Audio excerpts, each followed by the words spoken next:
இந்தியாவோட எல்லையை போர் மேகங்கள் சூழுது. இந்தியாவோட கிழக்கு எல்லை பக்கம் சீனாவோட பிரச்சனை, இந்தியாவோட மேற்கு எல்லை பக்கம் பாகிஸ்தானோட பிரச்சனை. இந்த ரெண்டு நாடுகளுக்கும் இந்தியான்ற நாடு எப்படா கீழே கொஞ்சம் இறங்கும், எப்போ நம்ம ரெண்டு பேரும் சேர்ந்து இந்தியாவை அடிக்கலாம்னு சொல்லிட்டு இந்தியாவுக்கு ரெண்டு பக்கமும் இருக்க ரெண்டு பெரிய தலைவலிங்களை கொடுக்குற நாடு தான் இந்த பாகிஸ்தானும் சீனாவும். ஆனால் இப்போ ஒரு விஷயத்தை நீங்கள் நல்லா இமேஜின் பண்ணிக்கோங்க, என் கண்ணை கூட முடிக்கோங்க, நான் சொல்கிறது அப்படி உங்கள் மைண்டில் இமேஜினேஷனாக ஓட விடுங்க. தயாரா? இப்போது இந்தியாவோட ஈஸ்டர்ன் பக்கம், இந்தியாவோட கிழக்கு பக்கத்தில் சீனா அவங்களோட படைகளை இந்தியாவோட கழுத்து பகுதியில் குவிக்க ஆரம்பிச்சிருக்காங்க. லடாக்கை ஒட்டியும் அருணாச்சல் பிரதேச ஒட்டியும் எப்போ வேணும்னாலும் இந்தியாவுக்குள்ளே அவங்க நுழையலான்ற ஒரு நிலைமையில் அவங்களோட போர் விமானங்கள், அவங்களோட டேங்குகள், அவங்களோட மிசைல் எல்லாமே இந்தியாவுக்குள்ளே சீரிப்பாயறதுக்கு தயாராக இருக்குது. இந்த பக்கம் அப்படியே வெஸ்ட் சைடு பார்த்தோன்னா பாகிஸ்தானோட எல்லா மிசைல்ஸும், பாகிஸ்தானோட எல்லா ஏர்க்ராஃப்ட்ஸும் எல்லாமே இந்தியாவுக்குள்ளே கொஞ்சம் கொஞ்சமாக நுழைய ஆரம்பிச்சிருக்கு. நல்லா யோசிச்சு பாருங்க, ரெண்டு பக்கமும் எதிரிகள் நம்மளோட நாட்டுக்குள்ளே நுழைஞ்சிட்டு இருக்காங்க. ஆனால் ஒரு செகண்ட், ஒரு கண்ணுக்கு தெரியாத ஒரு வேவ் இந்த எல்லா விமானங்களையும் தாக்குது, எல்லா ஏவுகணையும் முடக்குது, எல்லா டேங்குகளையும் ஒட்டுமொத்தமாக செயல்பட விடாமல் தடுக்குது. எல்லாமே வானத்திலிருந்து அப்படி கீழே ஃப்ரீஃபால் ஆகி விழுகுது. அங்கே இருக்க நபர்களுக்கு ஒன்றுமே புரியல. என்னடாச்சு, நம்மளோட விமானங்கள் எல்லாம் நல்லா தானே பறந்துருச்சு, கம்யூனிகேட் பண்ணலான்னு சொல்லிட்டு சைனா பக்கம் இருக்கவங்க பாகிஸ்தானுக்கும், பாகிஸ்தான் பக்கம் இருக்கவங்க சைனாவுக்கும் நிறைய கம்யூனிகேஷன் டிவைஸை எஸ்டாப்ளிஷ் பண்ணலான்னு பார்க்குறாங்க. ஆனால் எந்த ஒரு கம்யூனிகேஷன் டிவைஸுமே அந்த இடத்துல வேலை செய்யலை. என்னடா நடந்துச்சுன்னு கேட்குறீங்களா? இந்தியாவை காக்கிறதுக்காக காலி களமிறங்கிருச்சு. ஆமாம், இந்தியாவோட காலி வெப்பன் சிஸ்டம். இதை பற்றி தான் இந்த வீடியோவில் டீட்டெயிலாக பார்க்க போகிறோம். ஸோ வாங்க டேரெக்டாக வீடியோக்குள்ள போயிடலாம். நான் உங்கள் ஆர்டி, இது தமிழ் பொக்கிஷம் வழங்கும் டிபி ட்ரெண்டிங்ஸ்.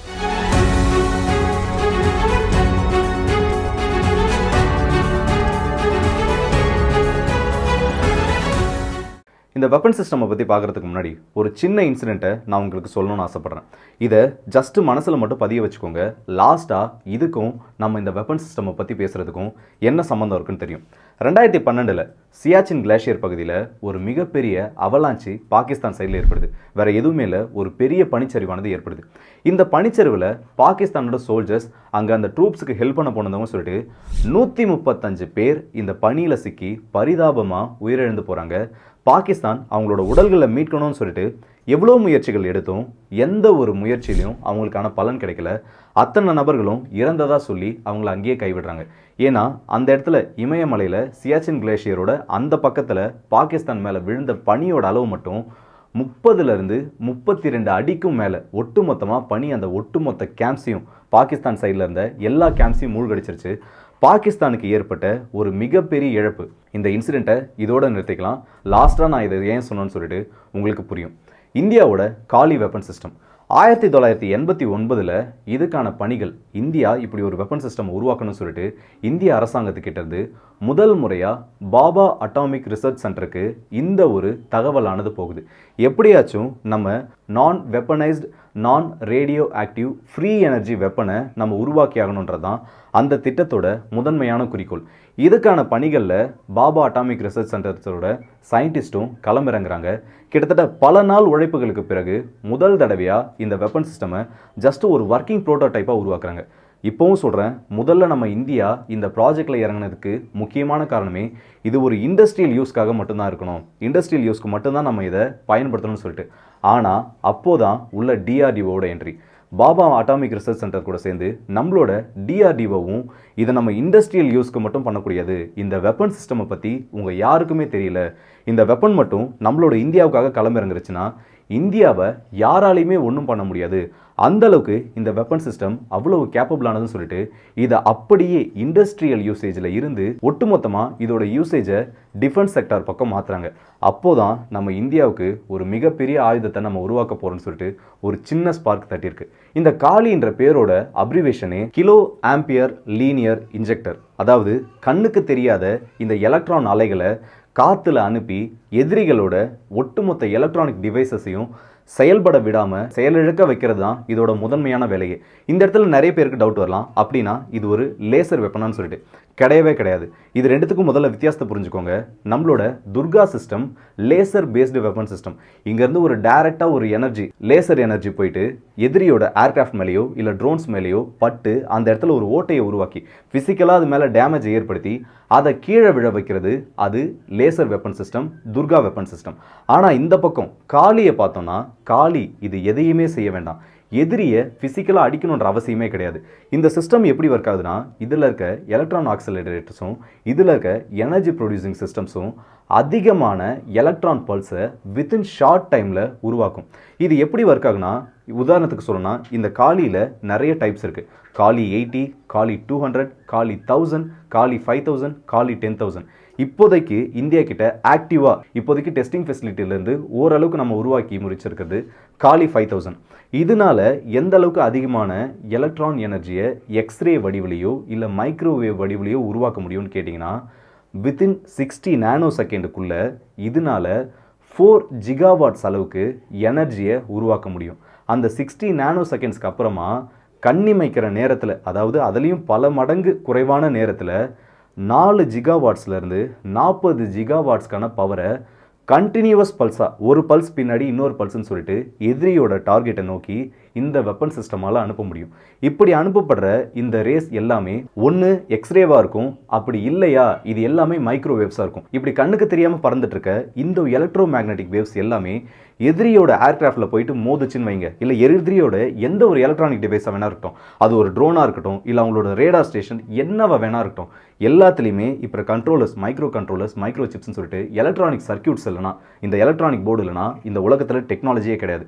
அப்படி இருக்கப்போ அந்த எந்த ஒரு டெக்னாலஜி மேலேயும் இந்த பல்ஸ் போயிட்டு மோதுறப்போ அது அந்த இடத்துல இருக்க எல்லா ப்ராசஸரையும் செயலிழக்க வச்சிரும். ஒட்டு மொத்தமாக அந்த செட்டப்பையே கொலாப்ஸ் பண்ணி எல்லாத்தையும் வேலை செய்ய விடாமல் பண்ணிடும். இந்த சர்க்கியூட் போச்சுன்னா அடுத்தது என்னாச்சு, ஃபைட்டர் ஜெட்டால் பறக்க முடியாது, மிசைலுக்கு ஒழுங்கான இன்புட் கிடைக்காது, அடுத்தது ட்ரோன்ஸால் பறக்க முடியாது, ரேடார் யூனிட்ஸால் ஒழுங்காக வேலை செய்ய முடியாது, இவங்களோட கம்யூனிகேஷன் டிவைஸால் எதுவுமே வேலை செய்ய முடியாது. இப்போது நான் ஃபஸ்ட்டு சொன்னேன் பார்த்தீங்களா ஒரு சினாரியோ, அந்த சினாரியோவுக்கு போகலாம். ரெண்டு பக்கமும், சீனா பக்கமும் பாகிஸ்தான் பக்கமும் எதிரிகள் உள்ளே வந்துட்டுருக்காங்க, அவங்களோட விமானங்கள் உள்ளே வந்துட்டுருக்கு. அந்த டைமில் நம்மளோட ரெண்டு ஃப்ரண்ட்லையும் கொண்டு போயிட்டு இந்த ஒரு ஆயுத அமைப்பை நம்ம நிறுத்தினோன்னா இது இந்த இடத்துல பாசிபிள் ஆகும். அந்தளவுக்கு மோஸ்ட் எஃபிஷியன்ட் ஒரு வெப்பன் சிஸ்டமாக இந்தியாவுக்கு இது மாறிக்கிட்டு இருக்கு. சரி, காளி 5000 பற்றி சொன்னியே, காளி 10,000 என்னாச்சுன்னு கேட்டிங்கன்னா, இப்போதைக்கு இது ஒரு ரூமர்னு சொல்ல முடியாது, அதே டைமில் இது பொய்ன்னு சொல்லிட்டு நம்மளால நிராகரிச்சிட முடியாது. காளி 10,000 இப்போதைக்கு டெஸ்டிங் ஃபெசிலிட்டி இருக்குது. அப்படின்னா காளி 5000 ஒரு வெப்பன் கிரேடுக்கு வந்து இப்போ இண்டெக்ட் ஆயிடுச்சான்னு கேட்டிங்கன்னா இன்னமும் இல்லை. இதோட சைஸ் ரொம்ப ரொம்ப பெருசு. கிட்டத்தட்ட 12,000 லிட்டர்ஸ் ஆஃப் ஆயில் இந்த காளி 5000 கூல் பண்ணுறதுக்கு மட்டுமே தேவை. அதனால நம்மளோட டிஆர்டிஓ இப்போ என்ன ஒர்க் பண்ணிட்டு இருக்காங்கன்னு கேட்டிங்கன்னா, இதை முடிஞ்ச அளவுக்கு சைஸை குறைச்சி இதை ஒரு ட்ரக் மவுண்டட் சிஸ்டமாக யூஸ் பண்ணுற மாதிரி, அப்படி இல்லைனா நம்ம இந்தியா கிட்ட இருக்க IL-76 வகையிலான விமானங்களில் இதை பயன்படுத்தி ஒரு ஏர்பார்ன் ஆன்டி ஏர்கிராஃப்ட் சிஸ்டமாகவோ ஒரு ஆன்டி ஏர்பார்ன் ஏர் டினையல் சிஸ்டமாக கூட இதை யூஸ் பண்ணலான்ற ஒரு ப்ராஜெக்டில் இப்போதைக்கு டிஆர்டிஓ இருக்காங்க. முதல் சினாரியோ இதில் ஒத்து போயிடுச்சா? சம்மந்தமே இல்லாமல் ஆரம்பத்தில் சியாச்சின் கிளாஷியர் பாகிஸ்தானோட 135 சோல்ஜர்ஸ் இறந்துட்டாங்க, அதெல்லாம் சொன்னீங்க. அதுக்கு என்ன காரணம் கேட்டிங்கன்னா, 2012 இந்தியா மேலே பாகிஸ்தானால் மறைமுகமாக வைக்கப்பட்ட ஒரு குற்றச்சாட்டே இந்த காளி வெப்பன் சிஸ்டம் வச்சு தான்.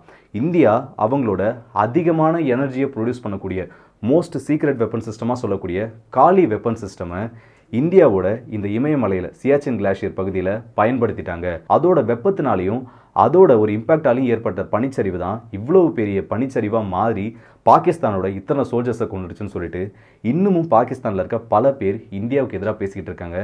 இது இப்போ வரைக்கும் ஒரு கான்ஸ்பிரசி தியரியை மட்டும்தான் இருக்குது. ஆனால் நிறைய பேர் என்ன அடித்து சொல்கிறாங்கன்னா, இப்போ வரைக்கும் இந்த மாதிரி ஒரு பனிச்சரிவு அந்த பகுதியில் ஏற்பட்டதே கிடையாது. ஏன்னா அந்த பனிச்சரிவு ஏற்பட்டதுக்கும் அந்த இடம் மூழ்கடிக்கப்பட்டதுக்கும் நடுவில் கிட்டத்தட்ட 15லேருந்து 20 கிலோமீட்டர் தூரம் இருக்குது. அந்த அளவுக்கு பனி ட்ராவல் பண்ணி வந்திருக்குன்னா இது இயற்கையாக நடந்திருக்கிறதுக்கான வாய்ப்பே கிடையாது. இந்தியா தான் இந்த இடத்துல ஏதோ ஒரு வெப்பனை, அது இந்த காளி வெப்பனாக தான் இருக்கும், இந்த வெப்பனை யூஸ் பண்ணி தான் இத்தனை பாகிஸ்தானியர்களை கொண்டிருக்காங்கன்னு சொல்லிட்டு இன்னமும் இந்தியா மேலே இந்த குற்றச்சாட்டுகள் தான் இருக்குது. ஆனால் எதிரிகளுக்கு இப்போதைக்கு நிம்மதி பெருமூச்சு விடுற ஒரே ஒரு காரணம் என்ன தெரியுமா? இந்த வெப்பன் சிஸ்டம் இன்னமும் நம்ம இந்தியாவோட ஆர்மியில் ஃபுல்லாக இன்டெகிரேட் ஆகலை. இதோட சைஸை வச்சு இது இன்னமும் டெஸ்ட் பண்ணிட்டு தான் இருக்காங்க. ஏன்னா இதோட ரொம்ப ட்ரெமெண்டஸ் சைஸ்ன்னு சொல்லலாம். ஆனால் இது எல்லாத்துக்குமே ஒரு காலம் வரும். அப்போது இதோட சைஸ் இன்னமும் குறையும். இதோட பவரை இன்னமும் இம்ப்ரூவ் பண்ணுறதுக்காக நம்மளோட டிஆர்டிஓ உழைச்சிட்டு இருக்க உழைப்பெல்லாம் வீண் போகாது. அன்னைக்கு இந்த வெப்பன் சிஸ்டமானது நம்மளோட எல்லைகளை பாதுகாக்கிறதுக்கு காலி முன்னாடி போயிட்டு நிற்கும். அதில் எந்த ஒரு சந்தேகமும் வேண்டாம். ஸோ இந்த வீடியோவில் நான் பார்க்க அந்த அப்டேட் சொல்லலாம். இந்த வீடியோ பற்றி உங்களோட கருத்துக்களை கமெண்ட் செக்ஷனில் சொல்லுங்கள். காலி வெப்பன் சிஸ்டம் பற்றி நீங்கள் இன்றைக்கி தான் தெரிஞ்சுக்கிறீங்க. இதில் இந்த அளவுக்கு தகவல் இருக்குது, பாகிஸ்தானை இந்த அளவுக்கு இந்த வெப்பன் பயமுறுத்திருக்குன்னு உங்களுக்கு இன்றைக்கி தான் தெரியும்னா அதை கமெண்ட் செக்ஷனில் சொல்லுங்கள். உங்களோட ஃப்ரெண்ட்ஸ் அண்ட் ஃபேமிலிக்கு இந்த வீடியோ ஷேர் பண்ணுங்கள். இந்த காலி வெப்பன் சிஸ்டம் பற்றியும் நீங்கள் என்ன நினைக்கிறீங்கிறத கமெண்ட் செக்ஷனில் சொல்லுங்கள். இது கம்ப்ளீட்டாக நம்மளோட ப்ராஜெக்ட்லேருந்து ப்ராடக்டாக மாறி இந்தியன் ஆர்மிக்குள்ளே எந்த அளவுக்கு சீக்கிரம் வரணும்னு நீங்கள் நினைக்கிறீங்கிறதையும் கமெண்ட் செக்ஷனில் சொல்லுங்கள். அடுத்ததாக நான் எந்த மிசைல் பற்றி பேசணும்னு நீங்கள் நினைக்கிறீங்களோ அதையும் கமெண்ட் செக்ஷனில் சொல்லுங்கள். அந்த டாப்பிக்கில் நான் வீடியோ போடுறேன். நல்லதை பகிர்ந்து நல்ல சமுதாயத்தை உருவாக்கும். ஸோ அடுத்த வீடியோ சந்திப்போம். அதுவரை உங்களிடம் விடைபெறுவது உங்கள் ஆர்கே.